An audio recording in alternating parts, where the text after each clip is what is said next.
Financial freedom is about having the option of working or not working. It's where work becomes optional. You don't have to work. Always do things in this order. Focus on your safe plan first, then your comfortable plan, then your rich plan. I'd like to just caution you against making the mistake that I made initially.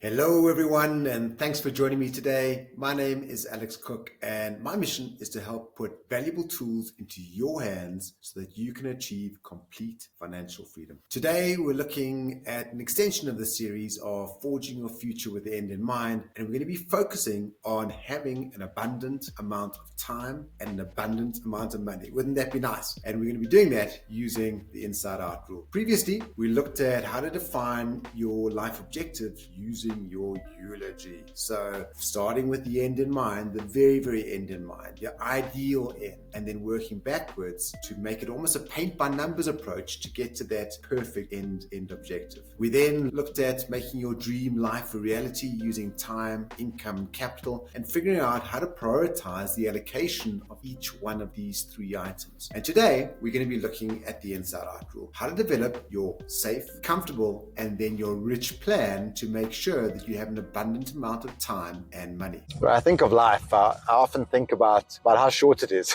It really is short. And then when I think about doing things that I'm doing, I sort of start thinking whether I enjoy doing those things or not. Because if I don't enjoy doing those things, why am I doing them? Let's say I have another 50 great years of life left. If I spend 2 years doing something I hate doing, that's 4% of my remaining life spent doing something I hate doing.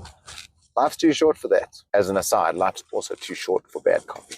Right, so let's look at it. Before we begin, just a note on financial freedom. Financial freedom is not retirement. In fact, people that I see that stop working without a purpose, they get old. They get old really, really quickly. I see a number of 65-year-olds, and when they approach us, they're vibrant, energetic, they speak quickly, they think quickly. 1 year later, after not having worked or having no purpose, they talk slower, they walk a bit more hunched, they don't think as quickly, they move slower. I don't believe that we should ever stop working. Doing exactly what you want does not mean not working. Not working to me sounds like death.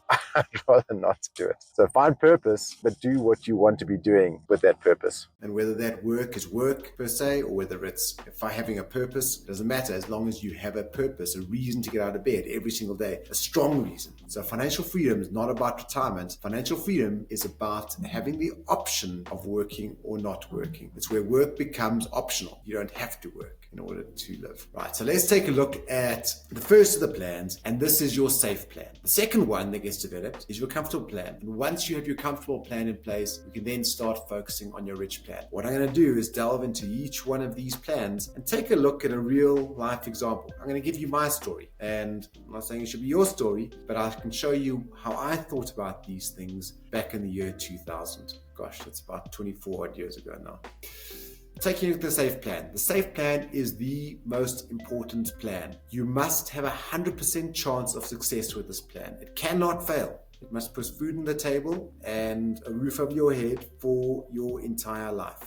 A little note on these plans, these three plans. They weren't this clear in my mind when I first went about setting up my safe plan. Initially, I was just stressed about cash, and I realized we had to make sure that there was an income for the balance of life. This then became the safe plan, but as I started going through the journey, my early 20s of developing this income for life, I realized that this was the foundation to everything that would come after it.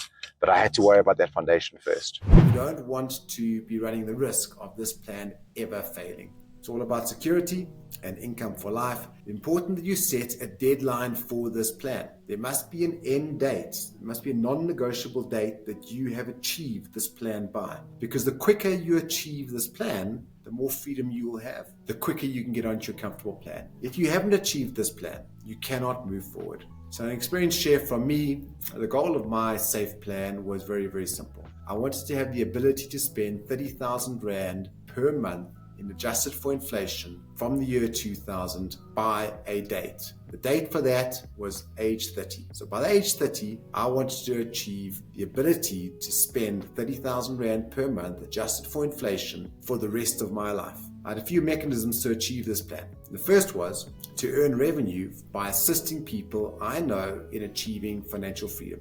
So people that I speak with face to face, I wanted to help them achieve financial freedom. Second of all, I accumulated a property portfolio, and I wanted the regular income stream from that property portfolio to help put food on the table or help get towards that 30,000 Rand per month objective. And then lastly, I want to accumulate a local unit trust portfolio, a South African unit trust portfolio that could be used to generate income. That was my safe plan mechanism. Think of your safe plan as the foundation to your house, to your dream house. Then you'll start building the walls, then the roof and the beautiful interior. But without that foundation, nothing can really get started, because if for whatever reason the beautiful facade doesn't happen, you'll be left with nothing. Right, let's move on to the comfortable plan. Comfortable plan can only start once you have achieved your safe plan. It might mean a certain level of income, it might mean a certain lifestyle. You would decide which strategies from your safe plan are going to be paused, because not everything will persist. So in my example, the property portfolio I realized didn't align with my comfortable plan. It didn't mean I got rid of that property portfolio, but I knew that it couldn't persist and get bigger in order to accomplish my comfortable plan. I knew it had to change. So that part was paused in my plan. Figure out what's got to continue. So the theme of helping others achieve financial freedom, in my plan, that continued. Set a deadline to achieve your comfortable plan. And once again, the sooner you achieve this plan, the quicker you can move on to focus on your rich plan. So if I had to experience share from my life, looking back to the plan I put in place at the year 2000, the goals were quite simple. I wanted the ability to enjoy the luxuries of life. So this meant things like private schools, big family homes, incredible experiences, overseas holidays, local holidays, fancy cars, restaurants. In short, an amazing life. I also wanted to have an inflation-adjusted income from my safe plan multiplied by 4. So my safe plan's income was 30,000 a month. I wanted that multiplied by 4. So I wanted 120,000 Rand, the ability to spend 120,000 Rand a month for the rest of my life. And that was the inflation-adjusted number from the year 2000. I also wanted to have $1 million in capital, once again, inflation-adjusted from the year 2000. These numbers, I know, they might seem completely crazy, completely out of reach to many people. I promise you that every single one of these numbers are within the reach of each of us. With the right planning, we can all achieve these numbers and far, far more. There are a few mechanisms that I put in place for this, and you will notice that they're slightly different to the mechanisms for the safe plan. First of all, I want to earn annuity revenue to help individuals to achieve financial freedom. So rather than helping individuals myself directly, I want to help others achieve financial freedom. I want to achieve a degree of leverage. Then I realized I had to develop a full suite of businesses required for individuals to achieve financial freedom. So it wasn't just one business, it was a suite of businesses that I realized was going to be necessary to help others achieve financial freedom. And then instead of worrying about focusing on accumulating a local unit trust portfolio, I realized I had to achieve a dollar portfolio. Accumulating an offshore unit trust portfolio, which could be used for income, became very, very important.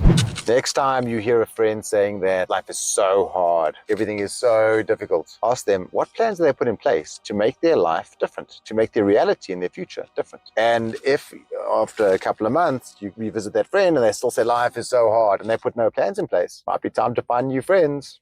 So let's move on to the rich plan. The rich plan is arguably, in fact, not arguably, the rich plan is the most fun. Okay, if you're able to spend the majority of your life in this plan, you're probably living an amazing life filled with purpose and a lot of happiness. And if you're lucky, what this plan speaks to is your life's purpose. It might mean that you achieve a certain level of wealth, income, or lifestyle. And once again, this is unique to each one of us. Every one of us will have a different rich plan. Decide what strategies from your comfortable plan are going to be paused and which will continue. They may not stop. Perhaps they get adjusted slightly. Share my experience shortly to show you how mine were adjusted. There's not necessarily a deadline to this plan. This is almost an abundant plan. It's a forever plan. So there's not necessarily a deadline. But in this plan, what I would like for each one of you is for every single dream that you have to come true. So if I can share my rich plan with you and how I thought about it. The purpose of my rich plan was first and foremost for my life's work to have forever improved the world. The second part was to give my future generations the ability to live their life's purpose, to become the most they can become. So there were a couple of mechanisms that I put in place, actually 3. And you'll notice notice that they vary slightly from the comfortable plan. First of all, I needed to earn revenue by helping others that I have never met achieve financial freedom. And this video is a part of doing just that. Second of all, I realized I had to partner with brilliant people to grow and develop every single business. So bring brilliant people in, partner with them to make them exceptionally wealthy as well, and grow every single business. And then accumulate an offshore unit trust portfolio. So that item persists.